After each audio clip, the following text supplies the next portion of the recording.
Morris Williamson. Mr Speaker, before I start my call on this particular bill, I just want to pass on my condolences for the loss from the building and construction sector yesterday of Mr Bill Smith.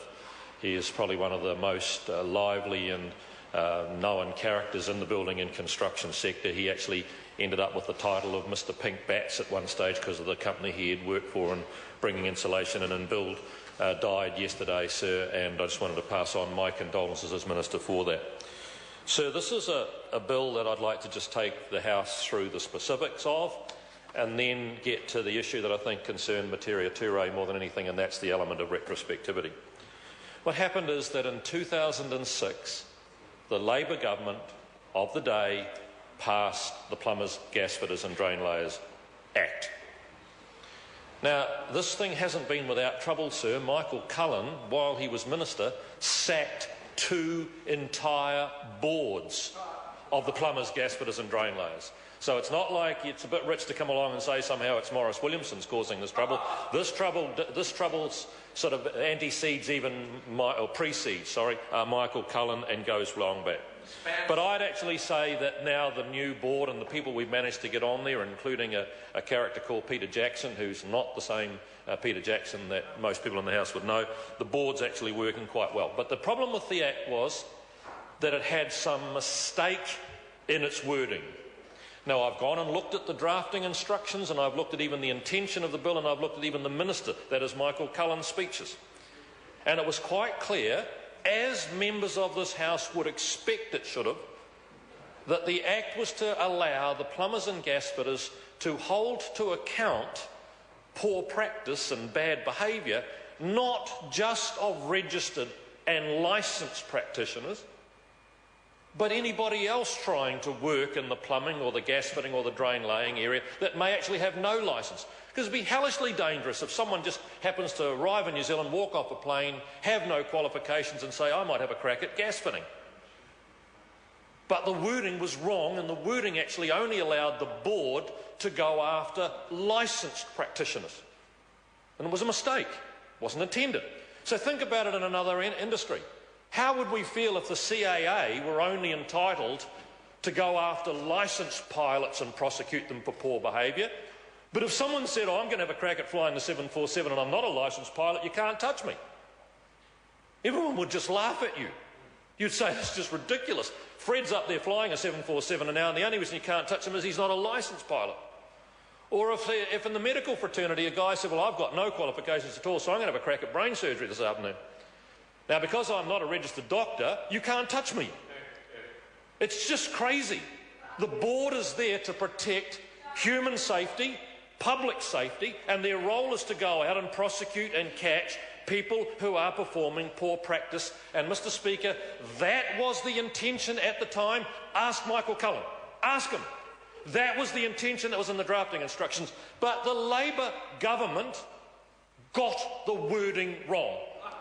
Now, I feel a bit miffed, sir, that as Minister I'm now trying to fix that and bring it into line with every other industry sector so that the Plumbers, Gasfitters and Drainlayers Board can legally go after both registered, licensed and unlicensed practitioners. And somehow the opposition have decided they're going to oppose it. Now, I understand the Greens' main opposition to that is that it's retrospective. Well, I'm really looking forward to the next time a local government rates validation bill appears on the order paper. Oh, Leanne Dalzell might be really interested in what needs to be done with Christchurch.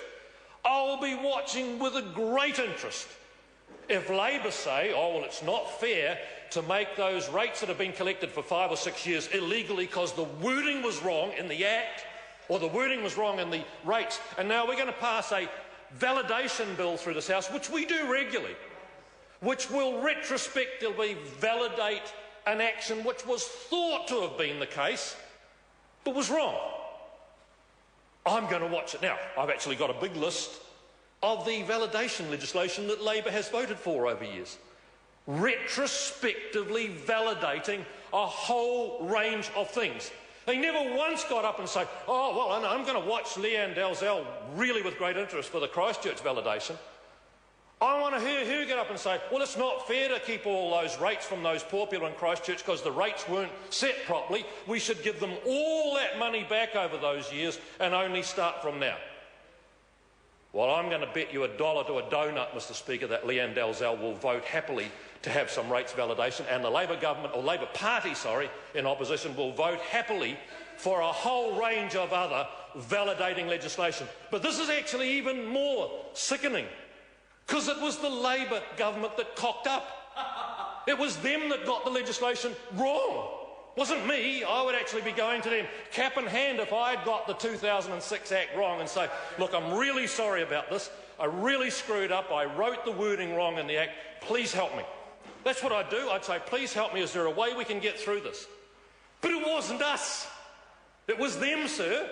It was the Labor government of 2006 that got the wrong wording, and now all this tiny little bill does is validate the fees that have been collected over those years since 2006 because they are illegal. Just like with rates in Christchurch, just like with a whole lot of other rating validation bills and a whole lot of other local bills and things that we see through this House on a regular basis. The fees were illegal, and if they stayed illegal, the Plumbers and Gasfitters and Drainlayers Board would be in liquidation and would need millions of dollars bailed out from the taxpayer. And sir, I say that's not right. I say that the individual people who work in the profession, that is plumbers, gasfitters and drainlayers, have got an obligation, like pilots do with their licensing and like doctors do through their fees and so on, pay for a body to be there to guarantee public safety and guarantee standards. And so I repeat to the listeners tonight, to that adoring drive time audience in Auckland that listens to me while they're stuck on the motorway heading home, I tell them again that this bill is so trivial it's not funny. All it says is that in 2006 the Labor government passed legislation where they thought that the Plumbers, Gasfitters and Drainlayers Board could levy their members and use that money to go after both registered, licensed and unlicensed practitioners.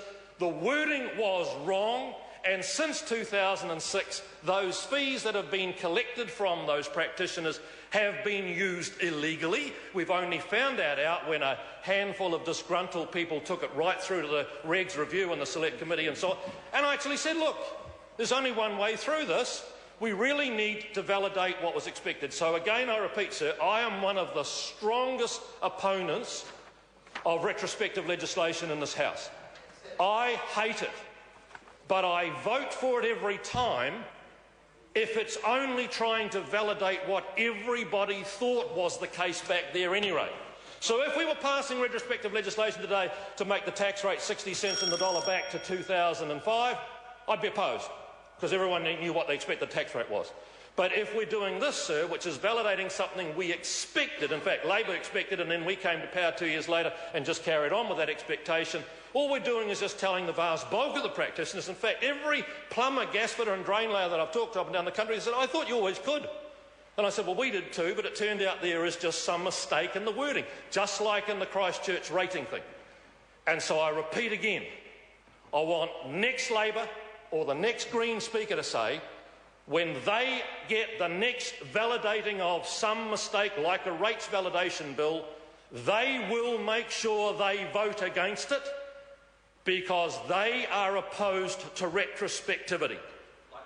And as I've said, like Damien O'Connor, well, actually I can name any of the members over there. And as I said, Mr Speaker, it was to the previous person in the chair, but to you again, I say, I bet you $1 to a donut, or in your case, a crayfish to a whitebait, sir.